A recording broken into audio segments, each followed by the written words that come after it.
Со повеќе активности во земјава, од денеска се одбележува светскиот ден на Даунов синдром 21 март. Централниот настан се одржува денеска во кинотеката во Скопје.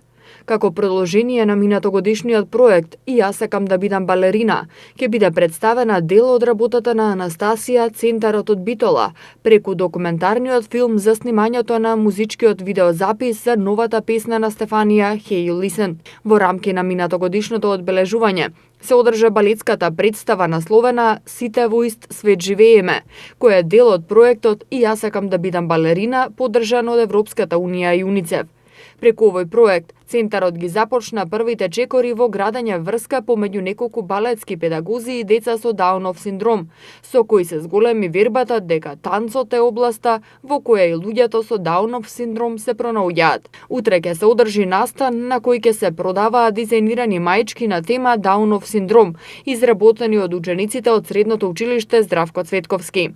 На 24 март ќе се одржи трката Run for Down во организација на мечувалечкиот клуб X-Cream во градскиот парк. Ида Мантон, Центарот за Даунов синдром, го осмисли и го отвори во април 2013 година, една година по раѓањето на незината ќерка со Даунов синдром Луција, а во последниве години се работи на поинаков начин за како овие лица подобро да се вклучат во заедницата.